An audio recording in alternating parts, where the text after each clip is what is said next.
সালাম ইয়া রাগিবুল ইলম। হেদায়ের পথে মিডিয়া হয়ে হেদায়া মিডিয়ার আবির্ভাব, জ্ঞান সুধার বিনিময়ে করে রবের সাথে ভাব। প্রিয় রাগিবুল ইলম, আজ বুখারী পড়ি সিরিজের ষষ্ঠ পর্ব। আর আজ আমরা পড়ব বুখারী শরীফ থেকে ৬ নং হাদিস। ইবনু আব্বাস রাদিয়াল্লাহু তাআলা আনহু হতে বর্ণিত, তিনি বলেন, আল্লাহ রাসূল সাল্লাল্লাহু আলাইহি ওয়াসাল্লাম ছিলেন সর্বশ্রেষ্ঠ দানশীল।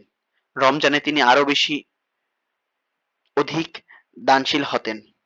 যখন জিবরাইল আলাইহিস সালাতু ওয়াসসালাম তার সঙ্গে সাক্ষাৎ করতেন। আর রমজানের প্রতি রাতেই জিবরাইল আলাইহিস সালাতু ওয়াসসালাম তার সাথে দেখা করতেন এবং তারা একে অপরকে কুরআন তেলাওয়াত করে শোনাতেন। নিশ্চয়ই আল্লাহ রাসূল সাল্লাল্লাহু আলাইহি ওয়াসাল্লাম রহমতের বায়ু অপেক্ষাও অধিক দানশীল ছিলেন। ইমাম মুসলিম, ইমাম হাম্বল এবং ইমাম আহমদ রহমতুল্লাহ আলাই তাদের স্বীয় গ্রন্থে হাদিসখানা বর্ণনা করেছেন।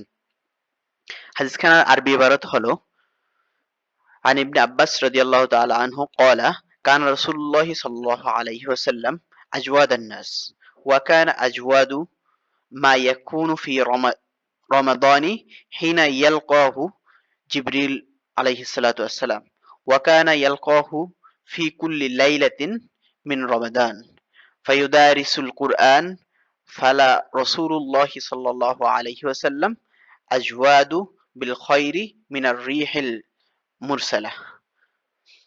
এভাবেই প্রতিদিন একটি করে হাদিস শিখে রাসূল সাল্লাল্লাহু আলাইহি সাল্লামের ব্যক্তিত্বকে আপন করে নিতে হেদায়া মিডিয়া সাবস্ক্রাইব করে বেল বাটনে অল সেট আপ করুন।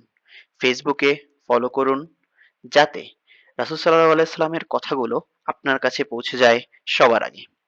সদকায়ে জারিয়ার মর্তবা অর্জনে লাইক, কমেন্ট, শেয়ার করে পাশেই থাকুন। আসসালামু আলাইকুম ওয়া রাহমাতুল্লাহি ওয়া বারাকাতুহু।